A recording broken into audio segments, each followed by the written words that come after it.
আসাদের জুতা পরিষ্কার করব? হ্যাঁ, একটু ভালো করে পরিষ্কার করে দাও তো।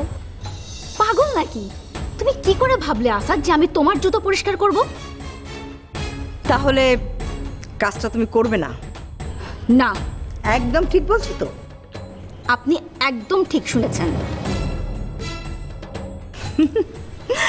তুমি কি ভুলে গিয়েছো আস্মিতা, এখন সব কিছুর মালিক আমরা?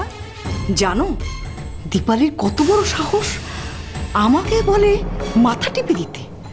আমি হচ্ছে এই বাড়ির মালিক, আমি কি ওর মাথা টিপে দিতে পারি বলো? নিশ্চয়ই তুমি মাথা টিপে দাওনি। না, পাগল তুমি আলবৎ পাগল। মানে? আচ্ছা, তুমি যদি দীপালির মাথাটা টিপে দিতে তাহলে কি তোমার অনেক বড় ক্ষতি হয়ে যেত? এখন দীপালি যদি তোমার কাছ থেকে দূরে সরে যায় তাহলে তুমি যে ওই যে পরনিন্দার চর্চা যার সাথে করো তাকে কোথায় খুঁজে পাবে? ওই পরের কথাগুলো বলো, তাহলে খুশি হবে। আচ্ছা, কি বলতে চাইছো তোমরা, বলো। না, মেয়েটাকে তো তোর খুব পছন্দ হয়েছে, তাই বলছিলাম কি। ওয়েট মা, মেয়েটা পছন্দ হয়েছে সেটা আমি কখন বললাম? বললাম যে মেয়েটা দেখতে সুন্দর। তোর চোখে যখন সুন্দর লেগেছে তখন নিশ্চয়ই মেয়েটাকে তোর পছন্দ হয়েছে। দুইটার মানে এক না। আসলে তোমরা কি বলতে চাইছো সেটা বলো তো। তার মানে হচ্ছে তোর মা এই মেয়েটার সঙ্গে তোর বিয়ে ঠিক করেছে। বিয়ে? মানে কি বলছো তোমরা? কেন, কি হয়েছে? এটা কি তুই কি সারা জীবন বিয়ে থা করবি না নাকি? না না বাবা, আমি সেটা বলিনি, কিন্তু এত জলদির কি আছে? আসাদ, তোর বিয়ের বয়স হয়েছে, এখন করবি না তো কবে করবি? মা, আমি কেন ডিসাইড করিনি কবে বিয়ে করব। সবে তো ম্যানেজার হলাম, কাজ টাজ করি। ও হ্যাঁ হ্যাঁ, কাজ খুব ভালো, ভেরি গুড। কাজ শোন, তোর যখন ইচ্ছে হয়, সময় হয়, তখন বিয়ে করিস। এখন এঙ্গেজমেন্টটা করে রাখি, ক্ষতি কি? তুমি কি বলো? হ্যাঁ। শোন, মেয়েটার বাবা বিরাট বিজনেসম্যান, মেয়েটা সুন্দরী, ভালো, এমন ভালো মেয়ে তুই জীবনেও পাবি না। প্লিজ মা, আমি এই মেয়েকে বিয়ে করতে পারবো না। কেন? তুই কি অন্য কাউকে পছন্দ করিস? হ্যাঁ, আমার একজনকে পছন্দ হয়েছে। কে সে? তোর পার্সোনাল সেক্রেটারি রিয়া না?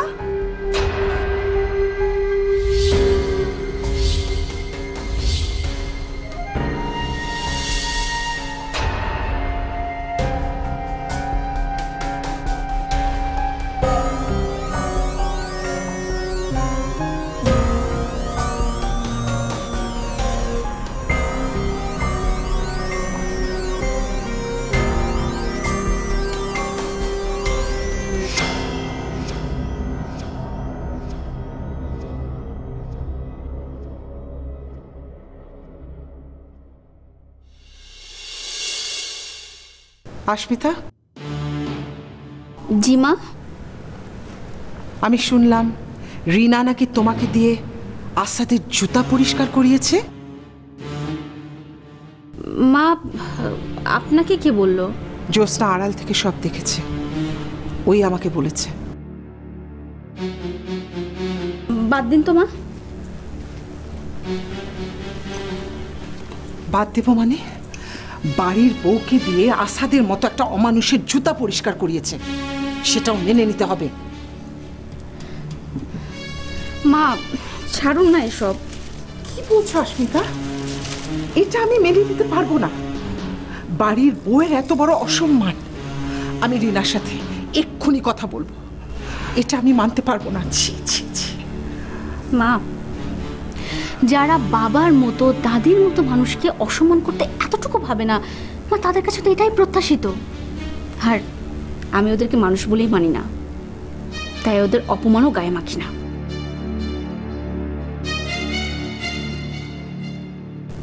মা, মন খারাপ করবেন না মা। আস্মিতা, তোমার বাবা মাকে কত বড় মুখ করে বলেছিলাম, আপনার মেয়েকে নিজের মেয়ের মতো আদরে সম্মানে রাখলাম। কিচ্ছু করতে পারে, কিচ্ছু না। তোমার বাবা আর আমি শ্বশুর শাশুড়ি হিসেবে একদম ব্যর্থ। না মা, আপনি, বাবা, আপনারা সবাই আমাকে কত ভালোবাসা দিয়েছেন।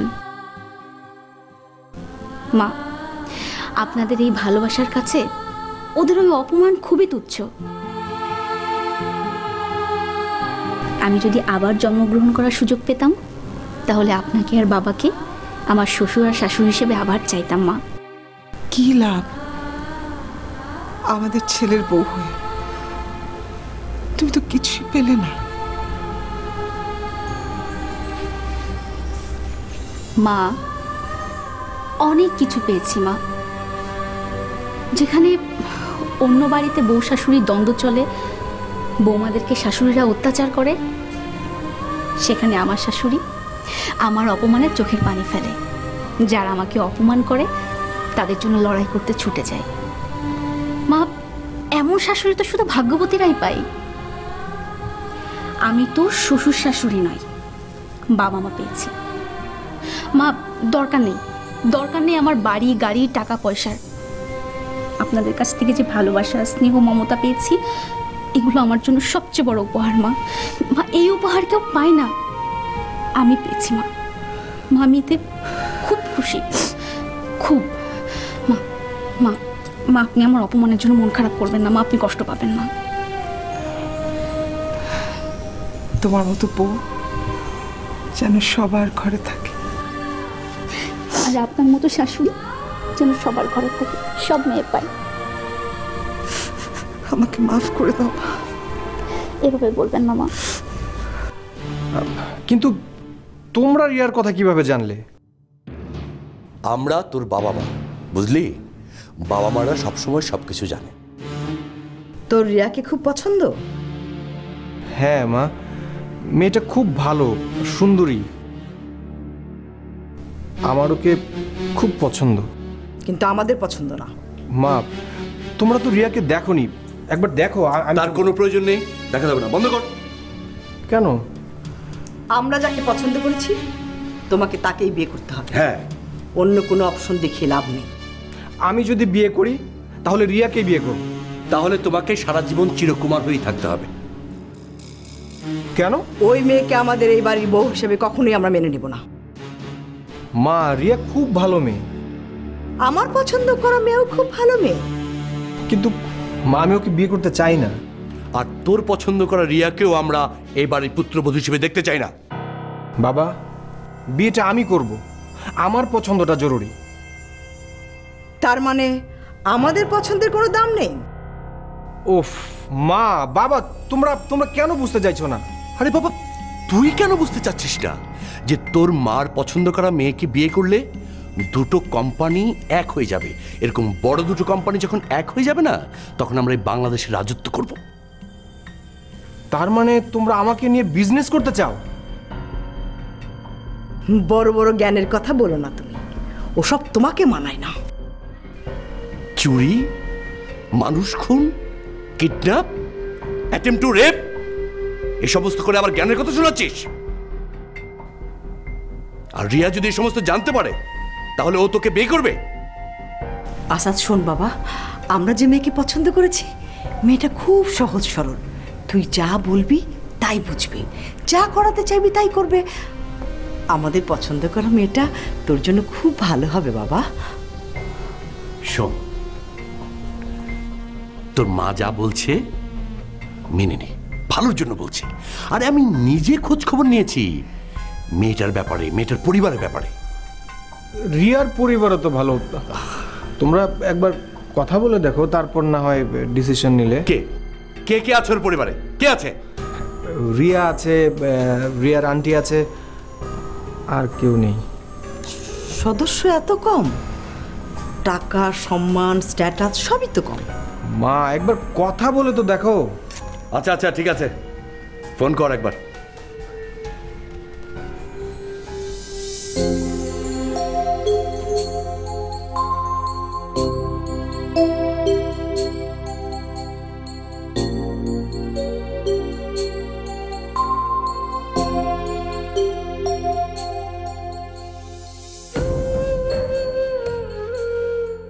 গুড মর্নিং ফুপি। Good morning. দেখি,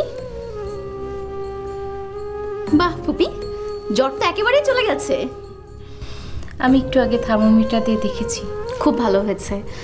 কাল যা কষ্ট পাচ্ছিলেন। কষ্টটা আমার দরকার ছিল অস্মিতা। ফুপি, এসব কি বলছেন আপনি? আমি ঠিকই বলছি অস্মিতা। আমি ঠিক বুঝলাম না, মানে কষ্ট পাওয়া কেন দরকার ছিল? আমি যে পরিমাণ কষ্ট দিয়েছি তোমায়, প্রতিদানে আমার আরো অনেক বেশি কষ্ট পাওয়া দরকার ছিল। ফুপি, এসব কি বলতে শুরু করেছেন আপনি? আমি এতদিন ভুল কথা বলেছি, কিন্তু আজ আমি একদম ঠিক কথা বলছি অস্মিতা। ফুপি, যা হয়েছে সব ভুলে যান। আর আমি তো আপনাকে আগেই বলেছি, আমি কিচ্ছু মনে রাখিনি।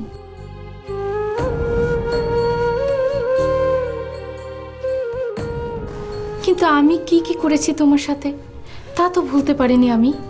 ফুপি, অতীত ঘেটে কি লাভ? তার চেয়ে বরং আপনি স্যুপটা খেয়ে নিন, ওটা ঠান্ডা হয়ে যাচ্ছে। না না, এখন খেতে ইচ্ছে করছে না। তুমি রেখে যাও, আমি পরে খেয়ে নেব। হুম, পরে খাবো বললে চলবে না, আপনাকে এখনই খেতে হবে। ফুপি, আপনি জ্বরে খুব দুর্বল হয়ে পড়েছেন, আপনাকে তো এখন অনেক করে খেতে হবে। সত্যি দুর্বল হয়ে পড়েছি, তবে শারীরিক দিক থেকে নয়, মানসিকভাবে। তুমি আমাকে ক্ষমা করে দাও অস্মিতা, আমি অনেক অন্যায় করেছি। আর তুমি রাত জেগে আমাকে সুস্থ করে তুললে, আমার সেবা করলে। আমি আজ বুঝতে পেরেছি আমি মানুষ চিনতে অনেক ভুল করেছি।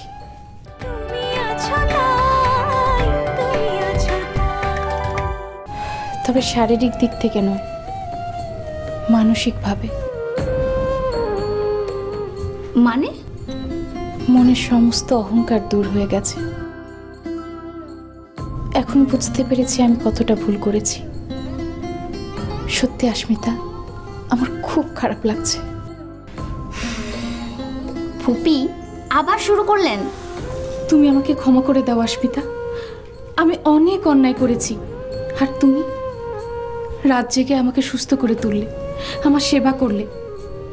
আমি আজ বুঝতে পেরেছি আমি মানুষ চিনতে অনেক ভুল করেছি। ক্ষমা করতে পারি একটা শর্তে। কি শর্ত? আমাকে এখন থেকে বেশি বেশি ভালোবাসতে হবে, আর কোনো ভুল করলে শাসন করতে হবে। পারবেন তো? নিশ্চয়ই পারবো।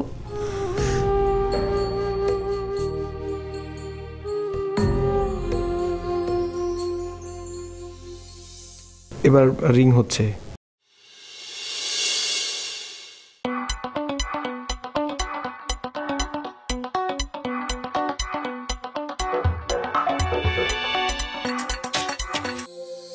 হ্যালো আসাদ, আমি এখন তোমার কথাই ভাবছিলাম। ও রিয়েলি? কি ভাবছিলে? কালকে দিনটা খুব ভালো কেটেছে, ওইটাই ভাবছিলাম। ও আচ্ছা। আজ অফিসের পর আবার বের হবে প্লিজ? না, আজকে তো হবে না, আমি তো বাড়িতে এসেছি। ও, যে কথা বলবি কাজের কথা বল। প্রেম আলাপ পরে করবি। রিয়া, এই আমার বাবা তোমার আন্টির সাথে একটু কথা বলতে চায়। কেন? আরে যাতে আমরা রোজ রোজ দেখা করতে পারি, তার লাইসেন্স করার জন্য। মানে? আরে তুমি তোমার আন্টিকে ফোন দাও তো, আমি বুঝিয়ে বলছি। ওকে। Aunty, aunty. হ্যাঁ, কি বল? আসাদ তোমার সাথে কথা বলতে চায়। আসাদ, ফোনটি তো, ফোনটা আমাকে দে। Hello Asad. How are you? How are you? এইভাবে তো একজনই কথা বলে, আমার চিরশত্রু লায়লা। Hello hello Asad. আমি আসাদ না, আসাদের মা। আসাদের মা রিনা যদি আমাকে চিনতে পেরে যায়? হ্যালো, হ্যালো ম্যাডাম, বলুন কেমন আছেন? তুমি আমাকে ভালো থাকতে দিলে তো লায়লা?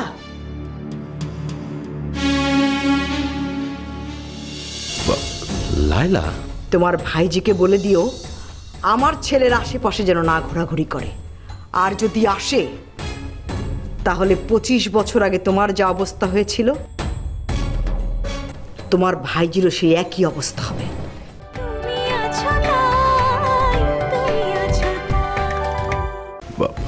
লায়লা? হ্যাঁ, লায়লা। ও মা, আপনি আমার নাম জানলেন কি করে? ও, রিয়া বলেছে বুঝি? তুমি আমার সাথে যা করেছিলে এরপর তোমার নাম ভুলে যাব, এটা কি করে ভাবলে? ও মা, আমি আবার কি করলাম? কি করলাম মানে?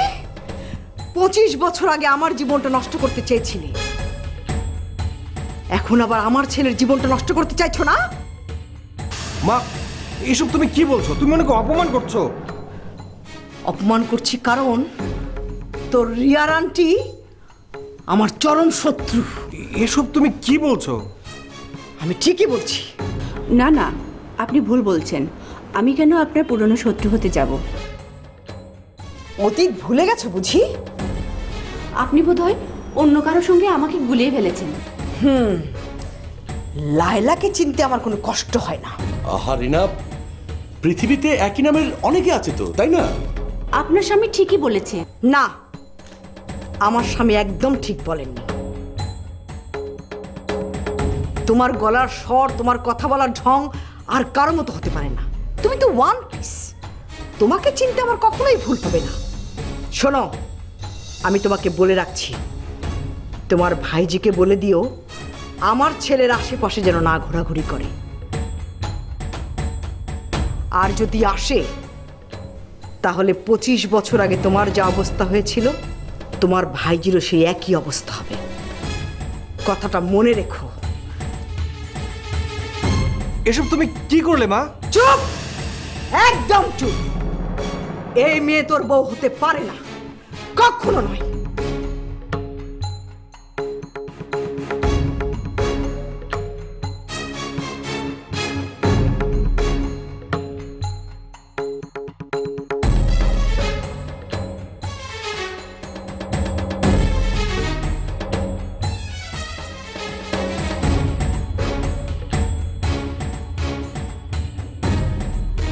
অস্মিতা, জি ছোট মা। উপরে কি শুরু হয়েছে শুনতে পেয়েছো? উপরে কি শুরু হয়েছে ছোট মা? বাবা, ছেলে আর মার মধ্যে তুমুল ঝগড়া শুরু হয়েছে। বাবা ছেলে মা, তার মানে চাচা চাচি আর আসাদের মধ্যে? খুব অশান্তি চলছে। যারা অন্যের জীবনে অশান্তি ডেকে আনে তারা নিজেরা কি করে শান্তিতে থাকবে বলো ছোট মা? একদম ঠিক বলেছ। আচ্ছা ছোট মা, ওদের তিনজনের মধ্যে কি নিয়ে অশান্তি চলছিল?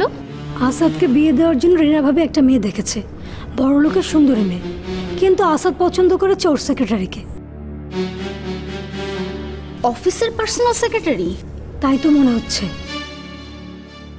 আসাদ কি ওর পার্সোনাল সেক্রেটারিকে বিয়ে করতে চায়? তাই নিয়ে তো ঝামেলাটা শুরু হয়েছে। রিনা ভাবি আর জুলফিকার ভাই চাইছে তাদের পছন্দ করা মেয়েকে আসাদ বিয়ে করুক, কিন্তু আসাদ তো করবেই না। শেষে কি হলো? অনেক কষ্টে আসাদ তার বাবা মাকে রাজি করেছে মেয়ের গার্জিয়ানের সাথে কথা বলার জন্য। রিনা ভাবি যেই না ফোনে কথা বলা শুরু করেছে হঠাৎ করে রেগে গেল। কেন? সেটাই তো বুঝতে পারলাম না, দূর থেকে শুনেছি তো, কাছে যে যে শুনবো তার তো উপায় নেই। মর্জিনা দাঁড়িয়েছিল, মর্জিনা আবার আমাকে দেখে ফেললে রিনা ভাবিকে বলে দেবে আরেকটা প্রবলেম সৃষ্টি করবে। ছোট মা, রিনা চাচি ফোনে কেন রেগে গেল এটা তুমি শুনতে পারলে না? আমার মনে হয় কি জানো, মেয়ের আন্টিকে রিনা ভাবি আগে থেকেই চিনত, যার কারণে ফোনের মধ্যে ঝগড়া শুরু হয়ে গেছে। তোর কারণে আমার সব স্বপ্ন আশা ভেঙে চুরমার হয়ে গিয়েছে। এরপরেও কি ভাবছিস আসাদ তোকে বিয়ে করবে? আসাদ বিয়ে না করলেও তো আমাদের এখন কোনো সমস্যা নেই। আমার তো জব হয়েই গেছে, আমাদের আর খাবারের অভাব হবে না। ও 2 টাকায় আমার কি হবে? এখন আমি কি করব বলো? শোন, আসাদকে তোর হাতের মুঠোয় নিতে হবে আর ইমোশনাল ব্ল্যাকমেল করে ওকে বিয়ে করতে হবে। তোমার সাহস কি করে হয় বাবার সাথে এভাবে কথা বলার? তুমি তুমি বাবার মৃত্যু কামনা করলে? ছি! তো কি হয়েছে? আর কতদিন বেঁচে থাকবেন? ডেট তো এক্সপায়ার্ড হয়ে গেছে। আর এইভাবে বেঁচে থেকে কি হবে? জীবনে তার কিচ্ছু করতে পারবে না। Shut up! ভুলে যেও না আসাদ, আজ যে তুমি এত আরামে আছো সেটা এই মানুষটার জন্য। এই মানুষটা দিনরাত পরিশ্রম করে এই বাড়ি এই কোম্পানি গড়ে তুলেছিল বলেই তুমি আজ এত ভালোভাবে বেঁচে আছো।